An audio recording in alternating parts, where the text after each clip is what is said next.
Hello बच्चों, let's see the given question. The question says a gas is enclosed in a cylinder with movable frictionless piston. Its initial thermodynamic state at pressure Pi equals to 10 raised to 5 Pascal and volume Vi equals to 10 raised to minus 3 meter cube. Changes to final state at Pf equals to 1 by 30 to 10 raised to 5 Pascal and Vf as 8 into 10 raised to minus 3 meter cube in an adiabatic quasi-static process such as P cube. V raised to 5 is a constant. Consider another thermodynamic process that brings a system from the same initial state to same final state in two steps. An isobaric at Pi followed by an isochoric, that is isovolumetric process at Vf. The amount of heat supplied to the system in the two-step process is approximately. Option A 112 joule, option B 294 joule, option C 588 joule, option D 813 joule. So for this question, जो key concept यहाँ पे we need to understand is the concept of adiabatic process, or just we will say thermodynamic process, क्योंकि यहाँ पे multiple process are involved, but the main process यहाँ पे जो हम जिससे deal करेंगे through which we can start the problem is adiabatic process. So adiabatic process follows Poisson's equation which is of the type PV raised to gamma is a constant, where gamma is the adiabatic index. ठीक है, अब जो question हमें given है उसके accordingly हम देख सकते हैं कि हमें जो इक्वेशन गिवन है जिसको फॉलो किया जा रहा है वो है P cube V5 is a constant. अगर हम इसको क्यूब रूट लेते हैं इसका बेसिकली, सो ये हो जाएगा P V raise to 5/3 will be a constant again. ठीक है, लेट्स से सी डैश. अब ये भी it is of the type this. So यहाँ से हम देख सकते हैं कि गामा की वैल्यू क्या आ रही है, it is coming out to be 5/3. Clear है.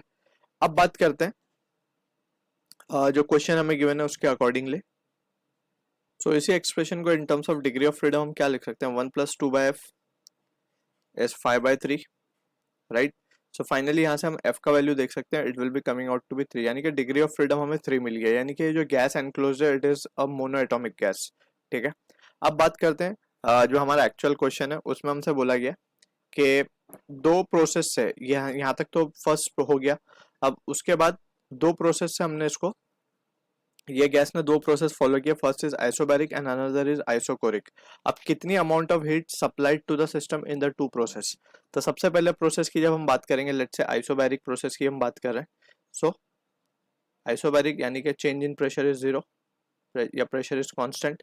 सो यहाँ पे जो हीट सप्लाई की, लेट्स से हम मान लेते हैं Q1. So it is given by the expression NCP delta T. ठीक है.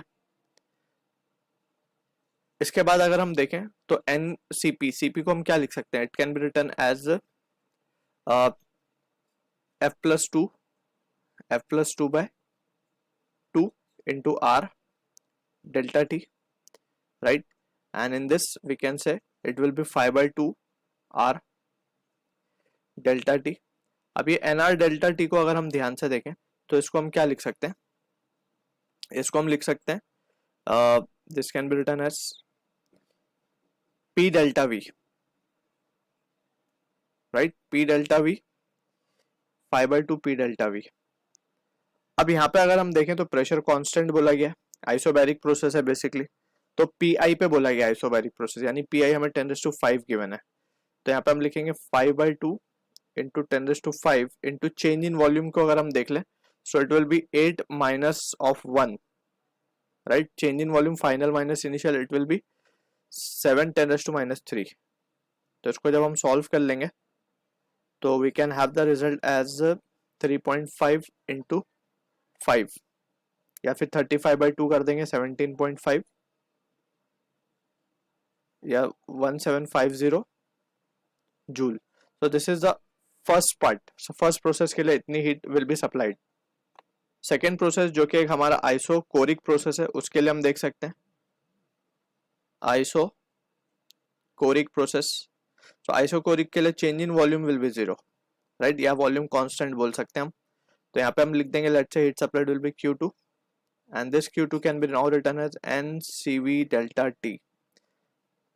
NCV को हम लिख सकते हैं F/2R delta T. अब NR delta T को अगेन, अब एफ तो हमारे पास 3 है तो इसको 3/2 डाल देते हैं। और अब हमारे पास एन आर डेल्टा टी को हम क्या लिख सकते हैं, it can be now written as V delta P, क्योंकि यहाँ पे प्रेशर चेंज हो रहा होगा, वॉल्यूम कांस्टेंट है। तो यहाँ पे हम देख सकते हैं therefore Q2 will be equals to 3/2, volume constant है और कौन से वॉल्यूम पे बोला गया, ये VF पे। VF कितना है, 8 × 10⁻³ चेंज इन प्रेशर अगर हम देखें तो change in pressure final minus initial, that is 1/32 minus of 1 into 10⁻5, 10⁻5 not -5। सो यहाँ पे अगर हम इसको रिजॉल्व कर लें तो ये हो जाएगा 12 10⁻³ इंटू ये नेगेटिव आ जाएगा माइनस ऑफ 31/32, राइट। इसको जब सॉल्व करेंगे हम तो वी कैन से 6 16 3 8 3/8 इंटू 31 और ये इंटू 10⁻, यहाँ पे 10⁻⁻5 मल्टीप्लाई 10⁻5 एंड ये -3 है। सो ये हो जाएगा हमारे पास 10⁻2 and this value comes out to be 1162.5 joules, ठीक है। सो ये रिजल्ट आ रहा है हमारे पास विद अ नेगेटिव साइन। अब फाइनली वी कैन से जो नेट हीट सप्लाई होगी वो वी कैन राइट देयरफॉर हमें फाइनली फाइंड क्या करना था, basically the amount of heat supplied to the system. So Q supplied हम लिख सकते हैं will be equals to Q1 plus Q2 and here it will be 1750 minus of 162 मान लेते हैं इसको। तो ये वैल्यू आ जाएगी हमारे पास 8 and it will be 8 and it will be